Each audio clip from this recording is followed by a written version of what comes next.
FSSAI. Logo കണ്ടോ, അതിന്റെ കുറിപ്പം കണ്ടോ, ഇതൊക്കെ അറിഞ്ഞിരിക്കുകയാണ്. നിങ്ങൾ ക്വിസിനൊക്കെ പോകുമ്പോൾ ഇതൊക്കെ മെയിൻ ആയിട്ട് ചോദിക്കുന്ന ചോദ്യങ്ങളാണ് ഫുഡ് റിലേറ്റഡ് ആയിട്ട്. ഫുഡ് സേഫ്റ്റി എഴുതി വെച്ചു. ഫുഡ്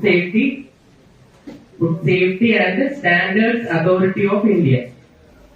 ഓരോന്നിനും വേറെ വേറെ നിയമങ്ങളായിരുന്നു. ഇപ്പൊ ഇതെല്ലാ നിയമവും കൂടെ നമ്മൾ ഒരുമിച്ച് ഒരു കുടക്കീഴിൽ കൊണ്ടുവന്നതാണ് food safety and standards act.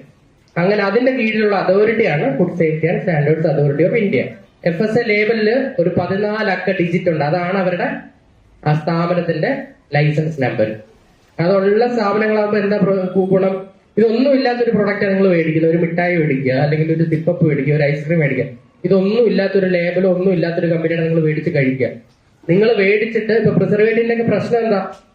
നിങ്ങൾക്ക് അലർജിയോ അങ്ങനത്തെ സംബന്ധ ആരോഗ്യ പ്രശ്നങ്ങളുണ്ടാവും. അപ്പൊ അങ്ങനെ ഒരു കമ്പനിയെ നമുക്ക് ട്രാക്ക് ചെയ്ത് അവർക്കെതിരെ നടപടി എടുക്കണമെങ്കിൽ എന്താ, ഈ ആക്ടിൽ പറഞ്ഞ പ്രകാരം അവർ ലൈസൻസ് എടുത്തിട്ടുള്ള സ്ഥാപനമാണെങ്കിൽ നമുക്ക് ലൈസൻസ് വെച്ചിട്ട് അവർക്കെതിരെ നടപടി എടുക്കാം. ഇതൊന്നും ഇല്ല, അവരുടെ ലേബലും ഇല്ല. അപ്പൊ നിങ്ങൾ സാധനവും മേടിച്ചു, നമ്മൾ ഏത് കമ്പനി, എവിടെയുള്ള കമ്പനി, ആരാണ് അതിന്റെ ഉത്തരവാദിത്വം പറഞ്ഞത്, ഒന്നിനും ആകെ പെടുന്നത് ആരായിരിക്കും? ആ കടക്കാരൻ മാത്രമാവും പ്രതി. ആ ഉണ്ടാക്കിയ മറ്റേ സിപ്പപ്പോ അല്ലെങ്കിൽ ഐസ്ക്രീമോ ഉണ്ടാക്കിയ സ്ഥാപനങ്ങള് നമുക്ക് നടപടി എടുക്കാൻ പറ്റാതെ പോകും. അതുകൊണ്ടാണ് കുട്ടികൾ തന്നെ നമ്മൾ ആദ്യമേ കടകളിൽ ചെല്ലുമ്പോൾ ഈ ലേബലുള്ള ഐറ്റങ്ങൾ നോക്കി മേടിക്കാൻ നോക്കണം. ഞാൻ വേറൊരു ഉദാഹരണം പറയാം. കണ്ണുമിഠായി എത്ര പേർക്ക് അറിയാം? ആ കണ്ണുമിഠായി കഴിച്ചിട്ട് മലപ്പുറം കോഴിക്കോടോ ഏതോ ഒരു കുട്ടിക്ക് ശരീരം മൊത്തം തടിച്ചു വന്ന്, മുഖത്തും എല്ലാം തടിച്ചു വന്ന് അലർജി വന്നു. ഞങ്ങൾ ആ സാമ്പിൾ എടുത്തപ്പം അതിനകത്ത് കണ്ടത് എന്താണെന്നറിയോ? ഇൻഗ്രീഡിയൻസ് എന്ന് പറഞ്ഞു. നിങ്ങൾ എത്ര പേര് ഇൻഗ്രീഡിയൻസ് വായിച്ചു നോക്കും? അപ്പൊ അതിനകത്ത് ഇൻഗ്രീഡിയൻസ് എന്താണെന്നറിയോ? 4 തരം കളറുകളുണ്ടായിരുന്നു. 4 തരം ഫുഡ് കളർ ഉണ്ട്. ഫുഡ് കളർ എന്ന് പറയുന്നത് പ്രിസർവേറ്റീവ് ആണോ? എന്തിനാ? അപ്പൊ ഞാൻ ആദ്യമേ പ്രിസർവേറ്റീവ് എന്ന് വരുന്നതിന് മുമ്പ് ഫുഡ് അഡിറ്റീവ്സ് എന്നൊരു വാക്ക് വരും.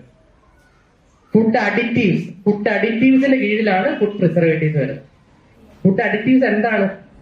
നമ്മള് ഈ ആഹാര പദാർത്ഥങ്ങളില് അതിനകത്ത് ഇപ്പൊ നോർമലായിട്ട് വേണ്ടുന്ന എന്താ? അച്ചാർ നോക്കാം. അച്ചാർ എക്സാമ്പിൾ എടുക്കാം. അച്ചാറിനകത്ത് എന്താ? നാരങ്ങയാണെങ്കിൽ മാങ്ങയാണെങ്കിൽ അതിനകത്ത് സ്പൈസസും എല്ലാം ആഡ് ചെയ്തുണ്ടാക്കും. അതിനകത്ത് ഷെൽഫ് ലൈഫ് കൂട്ടാൻ വേണ്ടി നമ്മൾ എന്താ ആഡ് ചെയ്യും? വീട്ടിൽ എന്താ ആഡ് ചെയ്യും? നിങ്ങൾ സിമ്പിൾ ആയിട്ടുള്ള കാര്യം പറഞ്ഞു, വിനീഗർ. അപ്പൊ ആ വിനാഗിരിയാണ് അതിനകത്ത് ഫുഡ് അഡിറ്റീവ്. ആ ഫുഡ് അഡിറ്റീവ്സിന് ഒരു ക്ലാസിഫിക്കേഷൻ ഉണ്ട്. എന്തെല്ലാം തരം അഡിറ്റീവ്സ് വരാം, ഏതൊക്കെ ടൈപ്പ് അഡിറ്റീവ്സ് ഉണ്ട്? അതിൽ ഒന്നാണ് പ്രിസർവേറ്റീവ്. അല്ലാതെ ബാക്കി ഏതൊക്കെ അറിയോ?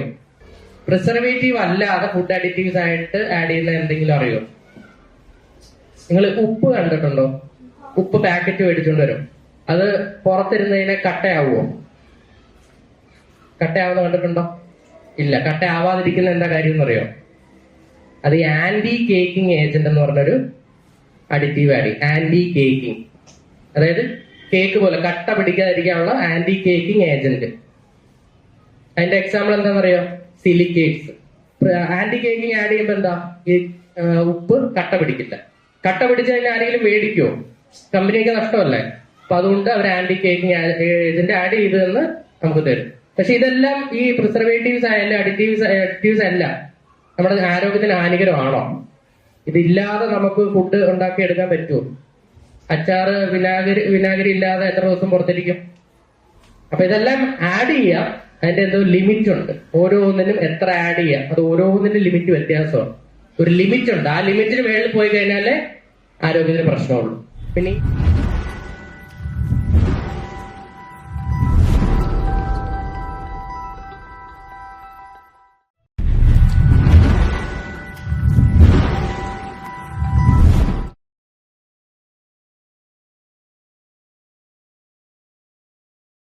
നമ്മൾ ഒരു ഫുഡിനെ ഇപ്പം പച്ചക്കറി ആയാലും മാങ്ങയായാലും മാങ്ങയായിട്ട് തന്നെ കഴിക്കുമ്പോ എന്താ? പ്രോസസ്ഡ് അല്ല, നാച്ചുറൽ ആയിട്ട് കഴിക്കുക. അതിനെ എന്താ ചെയ്യുക? പ്രോസസ് ചെയ്യാന്ന് പറഞ്ഞാൽ എന്താ? അതിന്റെ ഘടന മൊത്തം മാറ്റുക. ഘടന മൊത്തം മാറ്റിയിട്ട് മറ്റൊരു പ്രോഡക്റ്റ് ആയിട്ട്. അപ്പൊ എന്താ മാറ്റുന്ന എന്തിനാ? അതാത് രീതിയിൽ അതേ രീതിയിൽ ഉപയോഗിച്ചാൽ എത്ര? ഒരാഴ്ച മാക്സിമം ഇരിക്കും. പ്രോസസ് ചെയ്ത എന്താ ഗുണം? ആഴ്ചകളോളം ഇരിക്കും, അല്ലെങ്കിൽ വർഷം വരെ ഇരിക്കുന്നവരുണ്ട്. ക്യാൻഡ് ഫുഡ് കേട്ടിട്ടുണ്ടോ? അതൊക്കെ ഒരു വർഷത്തിന് മേളിലിരിക്കും. പക്ഷെ ക്യാൻഡ് ഫുഡിനകത്ത് പ്രിസർവേറ്റീവ് ഉണ്ടോ? ക്യാൻഡ് ഫുഡ് കേട്ടിട്ടുണ്ടോ നിങ്ങൾ? ക്യാൻ പൊട്ടിച്ചിട്ട് രസഗുല്ല, രസമലായി ഒക്കെ കണ്ടിട്ടുണ്ടോ? അതിനകത്ത് എന്താ ഞാൻ പറഞ്ഞ ക്ലാസ് 1 ആണോ ക്ലാസ് 2 ആണോ പ്രിസർവേറ്റീവ്? ക്ലാസ് 1. അതായത് ഷുഗറിന്റെ സിറപ്പാണ് അതിനകത്ത് ഉപയോഗിച്ചേക്കുന്നത്. അതിനകത്ത് പക്ഷെ അത് ഒരു വർഷം ഇരിക്കുകയും ചെയ്യും. അതെങ്ങനെ ഇരിക്കുന്നത്? എയർ കയറാത്തോണ്ട്. അതിന്റെ എന്താ ആ പ്രോസസ്സിന്റെ ഇതൊക്കെ നിങ്ങൾക്ക് മണ്ണൂത്തിയിൽ ചെല്ലുമ്പോൾ ചിലപ്പോൾ അവിടെ ഉണ്ടോ എന്ന് എനിക്കറിയില്ല. നാച്ചുറൽ ഫുഡ് നാച്ചുറൽ ആയിട്ട് കീപ്പ് ചെയ്യാൻ ക്യാനിങ് എന്നുള്ള പ്രോസസ്സ് നല്ലതാണ്. റിട്ടോർട്ട് പാക്കിംഗ് അല്ലെങ്കിൽ ക്യാനിങ്. റിട്ടോർട്ട് പാക്കിംഗ് നിങ്ങൾ കണ്ടിട്ടുണ്ടാവും. റിട്ടോർട്ട് പാക്കിംഗ് എന്ന് പറയുന്നത് എന്താ? ഒരു 6 ലെയർ പാക്കിംഗ് ആണ്. അമൂലിന്റെ ഒക്കെ നിങ്ങൾ മാർക്കറ്റ് ഫ്രീയിലോ അല്ലെങ്കിൽ സൂപ്പർ മാർക്കറ്റിലോ ചെന്ന അമൂലിന്റെ ഒക്കെ ഒരു റെക്ടാംഗിൾ ഷേപ്പിൽ ഒരു ബോക്സിൽ ഇരിക്കുന്നതാണ്. പാലും അമൂലിന്റെ ഒക്കെ പാല് വരുന്നതിന്റെ ഒക്കെ പാക്കിംഗ് നമ്മളൊരു നല്ല കട്ടി പാക്കിംഗ് ആണ്. ഇത്ര നാൾ ശ്രദ്ധിച്ചിട്ടുണ്ടോ ഈ കാര്യങ്ങളൊക്കെ? ഇല്ല. അപ്പം ഈ പാക്കിംഗ് കൊണ്ടുള്ള ഗുണം എന്ന് പറഞ്ഞു കഴിഞ്ഞാൽ ഒരു പാക്ക് ചെയ്യുമ്പോൾ തന്നെ അതിനകത്ത് ഫുൾ എയർ കളഞ്ഞിട്ടാണ് അവർ പാക്ക് ചെയ്യുക. ക്യാൻ ചെയ്യുവാണെങ്കിലും എന്താ ഫുൾ എയർ വേണം നമുക്ക് മൈക്രോബ്സിന് ഗ്രോ ചെയ്യാൻ. എയർ മൊത്തവും എടുത്ത് കളഞ്ഞിട്ട് അത് സീൽ ചെയ്യും. അതാണ് ക്യാനിങ്. അതിനകത്തിരിക്കുന്ന പ്രൊഡക്റ്റ് നമ്മളിപ്പോ പട്ടാളക്കാരായാലും കപ്പലിൽ പോകുന്നവരൊക്കെ ആണെങ്കിൽ അവർക്ക് എന്നും സാധനങ്ങൾ മേടിക്കാൻ പറ്റുമോ? ഇല്ല. അപ്പൊ അവരെന്ത് ചെയ്യും? ഇതേപോലത്തെ ക്യാൻഡ് പ്രോഡക്ട്സാണ് ഉപയോഗിക്കുന്നത്. അപ്പൊ അതിനകത്ത് ആ സാധനം പൊട്ടിച്ചു കഴിഞ്ഞാൽ അടുത്ത അന്നേരം ചൂടാക്കി കഴിക്കാം, എന്ത് ഐറ്റം ആണെങ്കിലും. അതിനാണ് ക്യാനിങ് എന്ന് പറയുന്നത്. അത് നാച്ചുറൽ ആയിട്ടുള്ള സാധനം, വേറെ ഇൻഗ്രീഡിയൻസ് ഒന്നും ഇല്ലാതെ തന്നെ നമുക്ക് ക്യാനിങ് എന്നുള്ള മാർഗം വെച്ചിട്ട് പ്രോസസ് ചെയ്തെടുക്കാം. ഫ്രൂട്ട്സ് ക്യാനിങ് ചെയ്യാം, പിന്നെ ഫ്രീസിങ് ചെയ്ത് വെക്കാം. ഫോറിൻ കൺട്രീസിലൊക്കെ ഫ്രീസ് ചെയ്ത് വെക്കും. -ഡിഗ്രിയിൽ ഫ്രീസ് ചെയ്ത് വെച്ച് കഴിഞ്ഞാൽ നമുക്കത് ഇപ്പൊ മാങ്ങയൊക്കെ ഇവിടെ മേടിച്ചുകൊണ്ട് പോയിട്ട് അവർ ചിലപ്പോൾ 6 മാസമൊക്കെ ഫ്രീസ് ചെയ്ത് വെച്ചേക്കും. മീറ്റ് പ്രൊഡക്ട്സ് അതും ഇറച്ചിയൊക്കെ ഇപ്പൊ എങ്ങനെ കോഴിക്കടയിൽ പോയി അന്നേരം വെട്ടി അന്നേരം വീട്ടിൽ കൊണ്ടുപോകാം. ശരിക്കും അങ്ങനെ ചെയ്യുന്നതിലും നമ്മൾ വിദേശ രാജ്യങ്ങളിൽ അങ്ങനെ ഒരിടത്തും ചെയ്യുന്നില്ല. പകരം എന്താ ചെയ്യുന്നത്? ഫ്രീസ് ചെയ്തത് അവിടെ പാക്ക് ചെയ്ത് ലേബൽ ചെയ്തത് മാത്രമേ അവര് പുറമോട്ട് വിൽക്കാൻ കൊടുക്കും. ഇവിടെ അങ്ങനെ സമ്മതിക്കുമോ? ഇവിടെ അങ്ങനെ മാറ്റം വരട്ടെ. നമുക്ക് പെട്ടെന്ന് നമുക്കൊരു മാറ്റം കൊണ്ടുവരാൻ പറ്റില്ല. പക്ഷെ ഏറ്റവും നല്ല ഗുണങ്ങളും മീറ്റിന്റെ മറ്റേ ടെൻഡർനെസ്സും എല്ലാം കറക്റ്റ് ആയിട്ട് കിട്ടുന്ന എന്താ? ഈ പെട്ടെന്ന് നമുക്ക് ഇപ്പൊ തന്നെ കോഴിയെ വെട്ടി അല്ലെങ്കിൽ ബീഫ് വെട്ടി അന്നേരം തന്നെ കഴിക്കാൻ പോയി എന്താ പ്രശ്നം? നിങ്ങൾ ബീഫ് എന്തെങ്കിലും കഴിക്കുമ്പോൾ അറിയാം, നിങ്ങൾ അന്ന് രാവിലെ കറി വെക്കുമ്പോൾ ചിലപ്പോൾ എന്താ ഒരു കട്ടി വെന്തില്ല എന്ന് പറയും. പക്ഷെ വെന്തില്ല വേവാത്തതിന്റെ പ്രശ്നമല്ല. എന്താ? ആ മീറ്റ് മസിലിനെ മീറ്റ് ആവുന്ന ഒരു പ്രോസസ് ഉണ്ട്. നമ്മൾ അന്ന് രാവിലെ കട്ട് ചെയ്ത മസിലായിരിക്കും. ആ മസില് നിങ്ങൾ അന്നേരം കറിയാക്കി കഴിഞ്ഞാൽ എന്താ? ഈ മീറ്റ് ആയിട്ടില്ല. അതുകൊണ്ടാണ് ആ ഒരു കട്ടിയും ഇത് വരുന്നത്. ശരിക്കുള്ള മീറ്റ് എന്ന് പറഞ്ഞു കഴിഞ്ഞാൽ കട്ട് ചെയ്ത് ഫ്രീസ് ചെയ്ത് ഒരു 2 ദിവസമൊക്കെ കഴിഞ്ഞിട്ടാണ് ഉപയോഗിക്കേണ്ടത്. എന്നാലേ ആ മസില് മീറ്റ് ആവത്തുള്ളൂ. ഫിഷും അങ്ങനെ. ഫിഷിന് പക്ഷെ ചെറിയ ബോഡി സൈസ് കുറവായതുകൊണ്ട് ഒരു 2-3 മണിക്കൂർ കൊണ്ട് അതിന്റെ റിഗർ മോർട്ടിസും എല്ലാം ബോഡി സ്റ്റിഫ് ആവും എന്ന് പറയും. അത് റിഗർ മോർട്ടിസ് സ്റ്റേജും എല്ലാം കഴിഞ്ഞു കഴിഞ്ഞാൽ പിന്നെ ഉപയോഗിക്കാം. പക്ഷേ ഈ ബീഫൊക്കെ എന്ന് പറയുമ്പോൾ ലാർജ് അനിമലാണ്. അപ്പൊ അതിന്റെ ബോഡി വോളിയം കൂടുതൽ, ആ ബോഡി മൊത്തം റിഗർ മോർട്ടിസിൽ എത്തിയിട്ട് മീറ്റ് ആയിട്ട് കൺവേർഷൻ ചെയ്യാൻ തന്നെ ഒരു 10-18 മണിക്കൂർ എടുക്കും. ഈ മീറ്റായിട്ട് കഴിക്കുമ്പോൾ എന്താ? അത് നാച്ചുറൽ പ്രൊഡക്റ്റ്. അതിനെ പ്രോസസ് ചെയ്ത് നഗറ്റ്സ്, കട്ട്ലറ്റ്, സോസേജ് ഇതെല്ലാം എന്താ? പ്രോസസ്ഡ് ഫുഡാണ്. കാര്യം അത് മീറ്റിനെ ചെറുതായിട്ട് അരിഞ്ഞ് അതിനകത്ത് കുറച്ച് മസാലയും ബാക്കി ഇൻഗ്രീഡിയൻസും കുറച്ച് പ്രിസർവേറ്റീവ്സും എല്ലാം ആഡ് ചെയ്തിട്ട് പ്രോസസ് ചെയ്തെടുക്കുന്ന പ്രോസസ് ഫുഡ്. മീറ്റായിട്ട് മേടിക്കുകയാണെങ്കിൽ എന്താ? അത് പ്രോസസ് ചെയ്തതല്ല, അതാ മീറ്റ് തന്നെ. അപ്പൊ എന്താ വെജ് ലോകം? എന്താ? Vegetarian food. എന്താ അതിനകത്ത് എന്തൊക്കെ ഇല്ല? ഇപ്പൊ ഈ വെജിറ്റേറിയൻസ് ഉണ്ട്, ഈ മുട്ടയോ മീനോ മാംസോ ഒന്നും കഴിക്കാത്ത ആൾക്കാരുണ്ട്, ഇല്ലേ? അപ്പൊ അവർക്ക് ഇത് തിരിച്ചറിയാൻ വേണ്ടിയാ. മുട്ടയോ ഇപ്പൊ കേക്ക് ആണെങ്കിൽ എന്താവും? അത് ഈ വെജ് ലോകം വെക്കാൻ പറ്റുമോ? പറ്റില്ല. അല്ലെങ്കിൽ അതിനകത്ത് മുട്ട ഉപയോഗിക്കാത്ത കേക്കായിരിക്കണം. എഗ്ലെസ് കേക്ക് ആണെങ്കിൽ നമുക്കത് വെജ് ലോകം വെക്കാം. മുട്ടയൊക്കെ ചേർത്തിട്ടുണ്ടെങ്കിൽ എന്താവും? നോൺ വെജ് ലോകയാവും. നോൺ വെജ് ലോകം എന്ന് പറഞ്ഞ ഒരു ബ്രൗൺ കളർ ട്രയാങ്കിള്, അതിനകത്ത് ഒരു സ്ക്വയർ. പിന്നെ വേറൊരു ഇതുണ്ട് +F എന്ന് പറഞ്ഞൊരു ഫോർട്ടിഫൈഡ് എന്ന് കേട്ടിട്ടുണ്ടോ?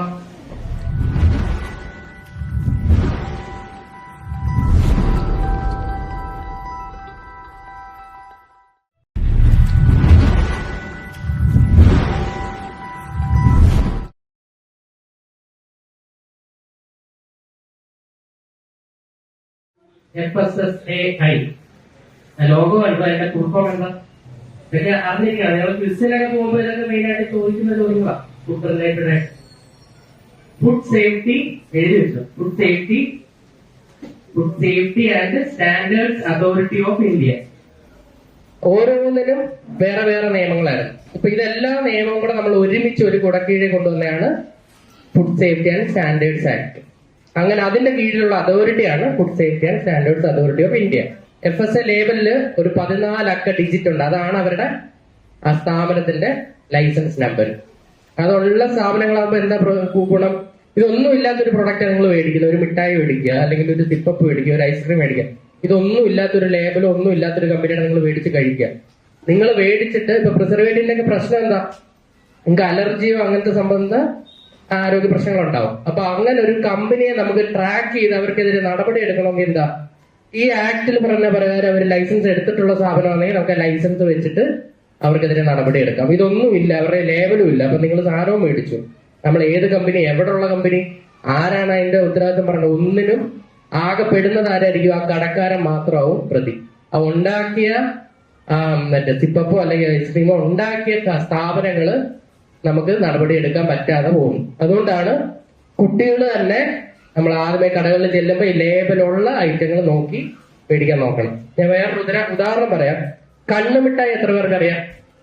ആ കണ്ണുമിഠായി കഴിച്ചിട്ട് മലപ്പുറം കോഴിക്കോടോ ഏതോ ഒരു കുട്ടിക്ക് ശരീരം മൊത്തം തടിച്ചു വന്ന്, മുഖത്തും എല്ലാം തടിച്ചു വന്ന് അലർജി വന്നു. ഞങ്ങൾ ആ സാമ്പിൾ എടുത്തപ്പം അതിനകത്ത് കണ്ടത് എന്താണെന്നറിയോ? ഇൻഗ്രീഡിയൻസ് എന്ന് പറഞ്ഞു. നിങ്ങൾ എത്ര പേര് ഇൻഗ്രീഡിയൻസ് വായിച്ചു നോക്കും? അപ്പൊ അതിനകത്ത് ഇൻഗ്രീഡിയൻസ് എന്താണെന്നറിയോ? 4 തരം കളറുകളുണ്ടായിരുന്നു.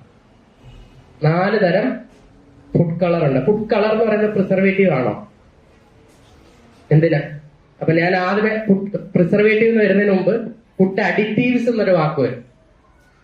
ഫുഡ് അഡിറ്റീവ്സിന്റെ കീഴിലാണ് ഫുഡ് പ്രിസർവേറ്റീവ്സ് വരുന്നത്. ഫുഡ് അഡിറ്റീവ്സ് എന്താണ്? നമ്മള് ഈ ആഹാര പദാർത്ഥങ്ങളില് അതിനകത്ത് വേണ്ട നോർമലായിട്ട് വേണ്ടുന്ന എന്താ? അച്ചാർ എക്സാമ്പിൾ എടുക്കാം. അച്ചാറിനകത്ത് എന്താ? നാരങ്ങയാണെങ്കിൽ മാങ്ങയാണെങ്കിൽ അതിനകത്ത് സ്പൈസസും എല്ലാം ആഡ് ചെയ്തുണ്ടാക്കും. അതിനകത്ത് ഷെൽഫ് ലൈഫ് കൂട്ടാൻ വേണ്ടി നമ്മൾ എന്താ ആഡ് ചെയ്യും? വീട്ടിൽ എന്താ ആഡ് ചെയ്യും? നിങ്ങൾ സിമ്പിൾ ആയിട്ടുള്ള കാര്യം പറഞ്ഞു, വിനീഗർ. അപ്പൊ ആ വിനാഗിരിയാണ് അതിനകത്ത് ഫുഡ് അഡിറ്റീവ്. ആ ഫുഡ് അഡിറ്റീവ്സിന് ഒരു ക്ലാസിഫിക്കേഷൻ ഉണ്ട്. എന്തെല്ലാം തരം അഡിറ്റീവ്സ് വരാം? ഏതൊക്കെ ടൈപ്പ് അഡിറ്റീവ്സ് ഉണ്ട്? അതിൽ ഒന്നാണ് പ്രിസർവേറ്റീവ്. അല്ലാതെ ബാക്കി ഏതൊക്കെ അറിയോ? പ്രിസർവേറ്റീവ് അല്ലാതെ ഫുഡ് അഡിറ്റീവ്സ് ആയിട്ട് ആഡ് ചെയ്യുന്ന എന്തെങ്കിലും അറിയോ? നിങ്ങൾ ഉപ്പ് കണ്ടിട്ടുണ്ടോ? ഉപ്പ് പാക്കറ്റ് മേടിച്ചുകൊണ്ട് വരും. അത് പുറത്തിരുന്നതിനെ കട്ടയാവുമോ? കട്ടയാവുന്ന കണ്ടിട്ടുണ്ടോ? ഇല്ല. കട്ടയാവാതിരിക്കുന്ന എന്താ കാര്യം എന്നറിയോ? അത് ഈ ആന്റി കേക്കിംഗ് ഏജന്റ് എന്ന് പറഞ്ഞൊരു അഡിറ്റീവ് ആഡ് ചെയ്യും. ആന്റി കേക്കിംഗ്, അതായത് കേക്ക് പോലെ കട്ട പിടിക്കാതിരിക്കാനുള്ള ആന്റി കേക്കിംഗ് ഏജന്റ്. അതിന്റെ എക്സാമ്പിൾ എന്താണെന്നറിയോ? സിലിക്കേറ്റ്സ്. ആന്റി കേക്കിംഗ് ആഡ് ചെയ്യുമ്പോൾ എന്താ? ഈ ഉപ്പ് കട്ട പിടിക്കില്ല. കട്ട പിടിച്ച് അതിന് ആരെങ്കിലും മേടിക്കുമോ? കമ്പനിക്ക് നഷ്ടമല്ലേ?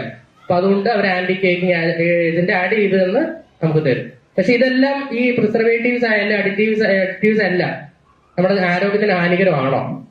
ഇതില്ലാതെ നമുക്ക് ഫുഡ് ഉണ്ടാക്കി എടുക്കാൻ പറ്റുമോ? അച്ചാറ് വിനാഗിരി ഇല്ലാതെ എത്ര ദിവസം പുറത്തിരിക്കും? അപ്പൊ ഇതെല്ലാം ആഡ് ചെയ്യാം. അതിന്റെ എന്തോ ലിമിറ്റ് ഉണ്ട്. ഓരോന്നിനും എത്ര ആഡ് ചെയ്യാം, അത് ഓരോന്നിന്റെ ലിമിറ്റ് വ്യത്യാസമാണ്. ഒരു ലിമിറ്റ് ഉണ്ട്. ആ ലിമിറ്റിന് മേളിൽ പോയി കഴിഞ്ഞാലേ ആരോഗ്യത്തിന് പ്രശ്നമുള്ളൂ. പിന്നെ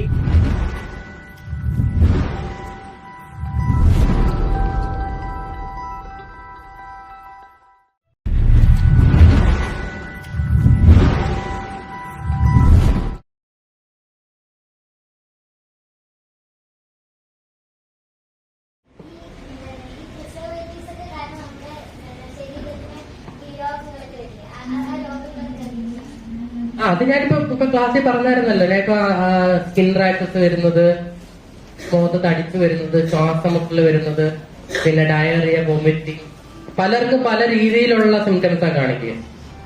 ഇപ്പൊ ഒരു നിറം, ഇപ്പൊ ഈ സൺസെറ്റ് എല്ലോ ഇതൊക്കെ എല്ലാവർക്കും പ്രശ്നം വരണമെന്നില്ല. ചില കുട്ടികൾക്ക് പ്രശ്നം വരാം, ചിലർക്ക് അലർജി ഇല്ല. ഇപ്പൊ ഞാൻ പറഞ്ഞ ഇപ്പൊ ഈ നിങ്ങൾ പറഞ്ഞ ഈ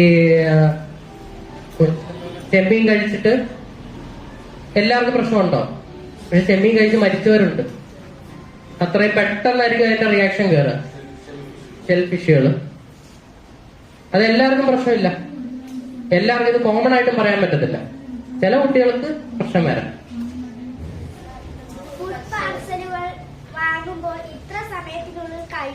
ആവശ്യപ്പെടാറുണ്ട്. അതിന് കാരണം എന്താണ്? അതിനി എല്ലാരും ശ്രദ്ധിക്കും. ഞാൻ ചോദിക്കുമെന്ന് വിചാരിച്ചിരുന്നേ, പറയാനും വിട്ടുപോയതാ. ഫുഡിന്റെ നിങ്ങൾ മന്തി മേടിക്കും, ബിരിയാണി മേടിക്കും, ഇതിനകത്തൊക്കെ ലേബൽ ഉണ്ടോ എന്ന് നോക്കുവോ? നമ്മളിപ്പോ കുറെ പേർക്ക് ഫൈനൊക്കെ കൊടുത്ത് ഇനി മൊത്തത്തിലായി വരണം. ലേബൽ എന്ന് പറഞ്ഞാൽ എന്താ? ആ ഡേറ്റ്. നമ്മൾ ഈ പ്രോഡക്റ്റ് പാക്ഡ് പ്രോഡക്റ്റ് മേടിക്കുന്ന പോലെ പാഴ്സൽ മേടിക്കുമ്പോ അതിനകത്ത് ലേബൽ ഉണ്ടോ എന്ന് നോക്കണം. എങ്ങനെയാ? ഒന്നിൽ ബില്ല് നോക്കുക. ബില്ല് അതിനകത്ത് കാണുമ്പോ ഡേറ്റ്, ടൈം നോക്കും. അത് കഴിഞ്ഞിട്ട് എത്ര മണിക്കൂറിനകത്ത് ഇത് കഴിച്ചിരിക്കണം. എത്ര മണിക്കൂർ? നിങ്ങൾ രാവിലെ മേടിച്ചു, അല്ലെങ്കിൽ വൈകിട്ട് 4 മണിക്ക് മേടിച്ചു, മന്തി മേടിച്ചു. മന്തി കൂടെ എന്തൊക്കെ കിട്ടും? മന്തിയുടെ കൂടെ എന്തൊക്കെ കിട്ടും? മയണൈസ് കിട്ടും. മന്തിയിൽ അൽഫാം മന്തി എന്ന് വെച്ചോ, ചിക്കനും മന്തി എല്ലാം കൂടെ ഒരുമിച്ച്. അതിന്റെ കൂടെ എന്തൊക്കെ കിട്ടും? സോസ് കിട്ടും, മയണൈസ് കിട്ടും, വെജിറ്റബിൾസ് കട്ട് ചെയ്തത് കിട്ടും. പിന്നെ ചിലപ്പോ മറ്റേ സാലഡോ അല്ലെങ്കിൽ തക്കാളി വെച്ചിട്ടുള്ള ചാറോ, ഇത് ഇത്രയും കിട്ടും. ഇത് നിങ്ങൾ 4 മണിക്ക് മേടിച്ചതാ. നിങ്ങൾ വീട്ടിൽ കൊണ്ടുപോയി പുറത്താ വെച്ച. എവിടെയാ? ടൈം ടേബിളിൽ വെച്ചിട്ട് നിങ്ങൾ എപ്പോഴാ കഴിക്കുക? ട്യൂഷനൊക്കെ പോയി തിരിച്ചുകൊണ്ട് എപ്പോഴാ കഴിക്കുന്നത്? 6:30, 7 മണി, 8 മണി ആവും കഴിക്കാൻ. എത്ര മണിക്കൂർ അത് പുറത്തിരുന്നു? 4 മണിക്കൂർ പുറത്തിരുന്നു. മയണൈസിനകത്ത് എന്താ ഉള്ള? മുട്ടയാണ്.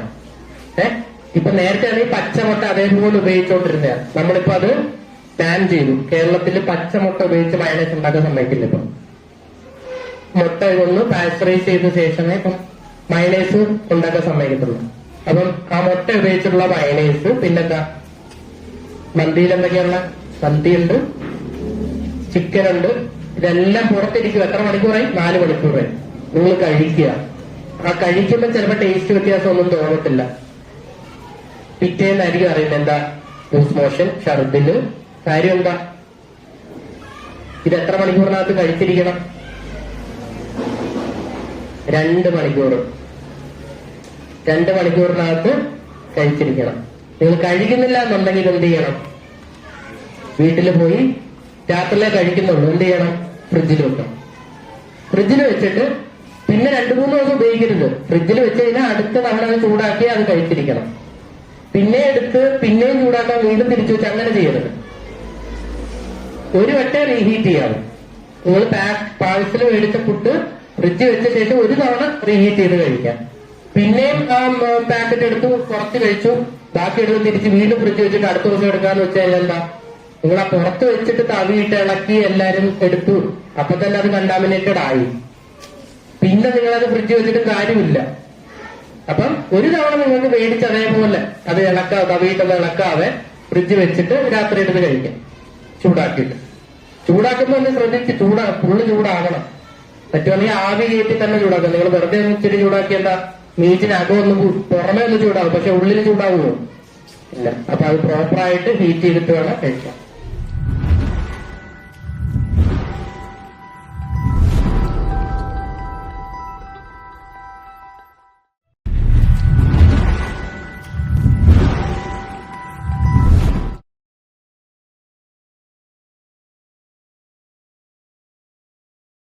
ഫോർട്ടിഫൈഡ് ഫുഡ്സ് എന്ന് വരും.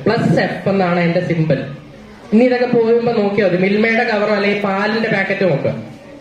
അതിന്റെ ബാക്കിൽ തിരിച്ചു പോകുമ്പോ എന്താ? ഒരു +F എന്ന് പറഞ്ഞൊരു സൈൻ കാണും. +F എന്ന് വെച്ചാൽ എന്താ? ഫോർട്ടിഫൈഡ്. ഫോർട്ടിഫൈഡ് എന്ന് പറഞ്ഞാൽ എന്താ? ഫോർട്ടിഫിക്കേഷൻ എന്ന് കേട്ടിട്ടുണ്ടോ? ഇല്ല. സമ്പുഷ്ടീകരണം. ഫോർട്ടിഫിക്കേഷൻ. നിങ്ങൾ അയൺ ടാബ്ലറ്റ്സ് ഒക്കെ കഴിക്കോ? അതെന്തിനാ?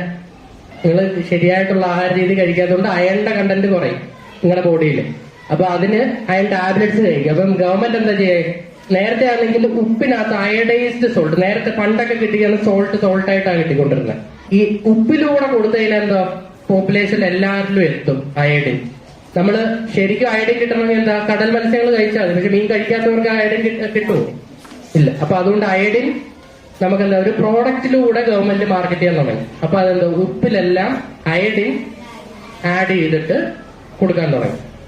അതേപോലെ ഇപ്പൊ ഒരു സാധനം വന്നിട്ടുണ്ട് അരിയില് ഫോർട്ടിഫൈഡ് റൈസ്. നമ്മള് ഇപ്പൊ പലരും ശ്രദ്ധിച്ചിട്ടുണ്ടാവും, പല വീഡിയോകളും സർക്കുലേറ്റ് ചെയ്തിട്ടുണ്ടാവും. ഒരു അരി എന്താ, ഒരു വെളുത്ത അരി കിട്ടിയെന്ന് പറഞ്ഞാൽ അതെടുത്ത് കളയുക. എന്താ? പ്ലാസ്റ്റിക് അരിയാണ്, ചൈനീസ് അരിയാണ്. പക്ഷെ എന്താ? അത് ശരിക്കും അറിവില്ലായ്മ കൊണ്ട് അത് ജനങ്ങളിലേക്ക് അതിന്റെ എന്താണ് ഉദ്ദേശം ഒന്നും എത്താത്തോണ്ടാ. ഫോർട്ടിഫൈഡ് റൈസ് അതെന്താണ്? ഈ പാലും അരിയിലൊക്കെ ഈ അരി എന്ന് പറയുന്നത് എന്താ, നമ്മൾ റേഷൻ കടയിൽ നിന്ന് ജനങ്ങൾ എല്ലാവർക്കും എത്തുന്ന ഒരു ഐറ്റമാണ്. അപ്പൊ എന്താ, ഈ അയണും മിനറൽസിന്റെ ഒക്കെ ഡെഫിഷ്യൻസി പല രീതിയിൽ പലയിടത്ത് കൂടുന്നതായിട്ട് കണ്ടു. അപ്പൊ എന്ത് ചെയ്തു, ഈ മിനറൽസും അയണും എല്ലാം കൂടെ ചേർത്തിട്ട് അരിയുടെ കൂടെ ഇനി മേടിക്കുമ്പോൾ റേഷൻ കടയിൽ നിന്നൊക്കെ മേടിക്കുമ്പോൾ ശ്രദ്ധിച്ചാൽ മതി, അരിയുടെ കൂട്ടത്തിൽ ചില അരികൾ ഇങ്ങനെ വെളുത്ത് കളറിൽ കാണും. അരിയുടെ ഷേപ്പിൽ തന്നെ എന്നാൽ ഇച്ചിരി വെളുത്ത് കളറിൽ. അതെന്താ, അത് എടുത്ത് കളയാൻ പാടുണ്ടോ? ഇല്ല. അത് ഫോർട്ടിഫൈഡ് റൈസ് ആണ്. ഇത് ഗവൺമെന്റ് ആയിട്ട് നിങ്ങളുടെ എല്ലാവർക്കും പോഷകാഹാരം എത്താൻ വേണ്ടി ഗവൺമെന്റ് ആയിട്ട് ഇറക്കിയ ഒരു നിയമത്തില് ഈ സാധനം ആഡ് ചെയ്തത് ഫോർട്ടിഫൈഡ് റൈസ്. പാലിലാണെങ്കിലോ, പാലിൽ ഇത് തന്നെ അയണും കാൽഷ്യവും മറ്റേ ഇതെല്ലാം മിനറൽസ് എല്ലാം ആഡ് ചെയ്യും ഇത്ര ശതമാനം വെച്ചിട്ട്. അതിനെയാണ് ഫോർട്ടിഫൈഡ്. അതാ പ്ലസ് എഫ്. ഇനി നിങ്ങൾ പാല് മേടിക്കുമ്പോൾ വെറുതെ പാക്കറ്റ് പൊട്ടിച്ചാൽ കളയരുത്. ആ പാലിന്റെ പാക്കറ്റിൽ മിൽമ ഏത് ബ്രാൻഡായാലും പാക്കിലും തിരിച്ചു നോക്കുക. അതില് പ്ലസ് എഫ് എഴുതിയിട്ടുണ്ടെങ്കിൽ എന്താ, അൺസേഫ് കേസുകളും ഉണ്ട്, രണ്ടാമത് സബ്സ്റ്റാൻഡേർഡ് കേസും ഉണ്ട്. അൺസേഫ് കേസിലാണ് ഈ നിറങ്ങളും അല്ലെങ്കിൽ പ്രിസർവേറ്റീവ്സിന്റെ വാല്യൂ കൂടിക്കഴിഞ്ഞാൽ നമുക്ക് അപകടമല്ലേ, ആരോഗ്യത്തിന് ഹാനികരമാവുന്ന രീതിയിൽ ഈ ഫുഡ് അഡിറ്റീവ്സോ പ്രിസർവേറ്റീവ്സോ ആഡ് ചെയ്ത ഒരു കമ്പനി ഫുഡിൽ ആഡ് ചെയ്ത് കഴിഞ്ഞാൽ അവർക്കെതിരെ എന്താ, കേസാവും. നമ്മുടെ ആരോഗ്യത്തെ ബാധിക്കുന്ന രീതിയിൽ അല്ലെങ്കിൽ ഒരാളുടെ മരണത്തിന് വരെ ഇടയാക്കാവുന്ന രീതിയിലുള്ള കെമിക്കൽസ് ആഡ് ചെയ്ത് കഴിഞ്ഞാൽ. അതുകൊണ്ടാണ് കമ്പനികൾ ഇവരെല്ലാം, നിങ്ങളെല്ലാം ഇതിനകത്ത് ഇൻഗ്രീഡിയൻസിനകത്തും കൊടുക്കും, അത് എത്ര ആഡ് ചെയ്തതെന്ന് അതിലേക്കൊരു കണക്കും കാണും. അത് ഈ മേളിൽ പോയി കഴിഞ്ഞാൽ കമ്പനിക്കെതിരെ കേസാവും. അപ്പൊ ഇപ്പൊ വരുന്ന പ്രോഡക്ട്സിലെല്ലാം അതെല്ലാം ആഡ് ചെയ്തിട്ടാ. നിങ്ങള് ഈ കളറിന്റെ ഇൻഗ്രീഡിയൻസ് നോക്കുമ്പോ കളർന്ന് നോക്കിക്കഴിഞ്ഞാൽ ഈ ടാർട്രസിൻ കളർ ഏതൊക്കെയുണ്ട് പേരുകൾ കേട്ടിട്ടുണ്ടോ? നിങ്ങളിപ്പോ ഞാൻ പറഞ്ഞ ഈ കണ്ണുമിഠായോ അല്ലെങ്കിൽ ഏതെങ്കിലും ജെംസോ, ഈ കളർ കാണുന്ന എല്ലാത്തിലും എന്താ, നാച്ചുറൽ കളറുകളല്ല, എന്താ, സിന്തറ്റിക് കളറുകളാണ്, സിന്തറ്റിക് ഫുഡ് കളറുകളാണ്. ഇതിനൊക്കെ ഓരോ കളർ കോഡുകളുണ്ട്. നിങ്ങൾ ഈ പാക്കറ്റ് നോക്കിക്കഴിഞ്ഞാൽ സൺസെറ്റ് യെല്ലോ എന്ന് അത് എഴുതില്ല. ഈ കമ്പനികളുടെ അടുത്ത ടെക്നിക്ക് അത് എന്താ, പെട്ടെന്ന് ഇതല്ലെങ്കിൽ വലിയ പേരുകളോ ഇത് കാണുമ്പം ആളുകൾക്ക് എന്താ, ഇത് ഇത്രയും കെമിക്കലുകളുണ്ട്, ഇത് എന്താ, അവർക്കൊരു മേടിക്കാനുള്ള മടി വരും. അപ്പൊ അതുകൊണ്ട് ഇവരെല്ലാം എന്ത് ചെയ്ത് ഇത് കറക്റ്റ് പേരായിട്ടല്ല പാക്കറ്റിൽ കൊടുക്കുന്നത്. പകരം എന്ത് ചെയ്യും, ഒരു നമ്പർ ഇടും, INS 101, INS 110. മനസ്സിലാവും ആർക്കെങ്കിലും. നമുക്ക് തന്നെ ഗൂഗിൾ ചെയ്ത് നോക്കേണ്ടി വരും ഇത് എന്തോ സാധനമാണ്. അപ്പൊ പ്രോഡക്റ്റ് മേടിക്കുമ്പോ നിങ്ങൾക്ക് ഇപ്പൊ ഞാൻ പറഞ്ഞു കളർ സൺസെറ്റ് എല്ലാം ആണ്, ഡാറ്റത്തിനാണ്, ഇങ്ങനെ ആ പ്രോഡക്റ്റിൽ എഴുതി വെച്ചിട്ടുണ്ടെങ്കിൽ നിങ്ങൾ പിന്നെ ആ സാധനം മേടിക്കുവോ? ഇല്ല. അതുകൊണ്ടാണ് എന്താണ്, ഇന്റർനാഷണൽ നമ്പറിംഗ് സിസ്റ്റം INS, ആ നമ്പർ ഇടുന്നത് അതുകൊണ്ട്. അപ്പം ആ പ്രോഡക്റ്റിന്റെ പേര് കൊടുക്കാതെ ആ നമ്പർ ഇടും. അപ്പൊ ആ ഇൻഗ്രീഡിയൻസിനകത്ത് ആ എന്താ നമ്പർ കൊടുക്കുമ്പോ എന്താ, ഇൻഗ്രീഡിയൻസിന്റെ ഒത്തിരി നമ്പറുകൾ കൊടുത്താൽ നിങ്ങൾ ശ്രദ്ധിക്കത്തുമില്ല, അവർക്ക് ആ പാക്കറ്റിനകത്ത് നിൽക്കുകയും ചെയ്യും. ഈ സൺസെറ്റ് എല്ലോ ബ്രില്യൻ ബ്ലൂ ഇങ്ങനെ എഴുതി കഴിഞ്ഞാൽ എന്താ, ആ എഴുതുന്ന ടൈപ്പ് ചെയ്യുന്നത് നീണ്ടു പോകും. അവർക്കത് ഷോർട്ടാക്കി നിർത്താൻ വേണം, ആ കളർ എന്നാ ആഡ് ചെയ്തെന്ന് അറിയിക്കാൻ വേണം. അപ്പൊ നിങ്ങളിപ്പോ എന്താ ഇത് പഠിച്ചു, ഇനി ഇതിപ്പോ എത്ര കളർ ഉണ്ടെന്നൊക്കെ എല്ലാം പഠിച്ചു. അപ്പൊ ഇനി പ്രോഡക്റ്റ് ഒക്കെ നോക്കുമ്പം ഈ പാക്ഡ് ഫുഡ് മറ്റേ നമ്മുടെ സോഫ്റ്റ് ഡ്രിങ്ക്സ് ആയാലും നിങ്ങൾ പെപ്സി കോളയോ എന്ത് വേണമെങ്കിലും എടുത്തു നോക്കിയോ, അതിനകത്തെല്ലാം ഈ നമ്പറുകൾ വെച്ചിട്ടുണ്ടതിന്റെ അർത്ഥം എന്താ, ഇതേപോലെ പ്രിസർവേറ്റീവ്സ് ആഡ് ചെയ്തതിന്റെ കളർ നമ്പറുകളാണ്. അപ്പൊ അത് എത്രത്തോളം കൂടിയ ഐറ്റങ്ങളാണെങ്കിൽ അത് നിങ്ങൾ അത്രത്തോളം കുറയ്ക്കുക ആ സാധനങ്ങൾ മേടിക്കുന്നു. പകരം പ്രിസർവേറ്റീവ്സിന്റെ അളവും അല്ലെങ്കിൽ എണ്ണം കുറച്ച് പ്രോഡക്ട്സുകൾ മേടിക്കുക. പ്രോഡക്ട്സിൽ പ്രിസർവേറ്റീവ് ആഡ് ചെയ്യാതെ നമുക്ക് ഷെൽഫ് ലൈഫ് കിട്ടില്ല. അതുകൊണ്ട് നിങ്ങൾ വീട്ടിലുണ്ടാക്കുന്ന അച്ചാറിൽ പോലും പ്രിസർവേറ്റീവ് ഉണ്ട് എന്ന് പറഞ്ഞാൽ നമ്മൾ പ്രിസർവേറ്റീവ് മൊത്തത്തിൽ അങ്ങ് അവോയ്ഡ് ചെയ്യാനും പറ്റില്ല. മീനിന്റെ പ്രിസർവേറ്റീവ് എന്താ, അതും കൂടെ പറഞ്ഞിട്ട് നിർത്താം. മീനിന്റെ പ്രിസർവേറ്റീവ് എന്താ, നിങ്ങൾ അതൊരു തെറ്റിദ്ധാരണ, നിങ്ങളുടെ എല്ലാ പേരൻസിന്റെ ഒക്കെ തെറ്റിദ്ധാരണ. നമ്മൾ പലയിടത്തും കടകളിൽ ഇൻസ്പെക്ഷൻ പോകുമ്പം മീൻ എങ്ങനെ അവിടെ കടകളിൽ വെച്ചേക്കുന്നത്, ഐസ് ഇട്ട്. മീനിന്റെ പ്രിസർവേറ്റീവ് എന്ന് പറയുന്നത് ഐസ് മാത്രമേ, വേറെ ഒരു കെമിക്കൽസോ വേറെ ഒന്നും. അല്ലെങ്കിൽ എന്താ ഞാൻ പറഞ്ഞ ഉണക്കമീനിൽ എന്താ ആഡ് ചെയ്യുന്നത്, സോൾട്ട്. ഇത് രണ്ടേ ആഡ് ചെയ്യാൻ പറ്റത്തുള്ളൂ. അപ്പൊ മീൻ 1 കിലോ മീനാണെങ്കിൽ 1 കിലോ ഐസ് ഉള്ളു. അപ്പം അമ്മയുടെ അച്ഛനടുത്തും പറയാം, നല്ല കടകളിൽ നിന്ന് ഐസിട്ട മീനെ മേടിക്കുക. അതായത് പുറത്തിപ്പം കൊണ്ടുവന്ന് വെച്ച് കുറെ രാവിലെ വെച്ചത് വൈകിട്ട് വരെ അങ്ങനെ ഇരിക്കുക. എന്താ പ്രശ്നം പറ്റുക, ടീക്ക് ചെയ്ത് തുടങ്ങും. വീട്ടിൽ ചെല്ലുമ്പോൾ പുറമെ കാണുമ്പോൾ നല്ലതായിരിക്കും, വീട്ടിൽ ചെന്ന് അത് പൊളിക്കുമ്പോഴായിരിക്കും അകത്ത് ചീനിട്ടുണ്ടാവും.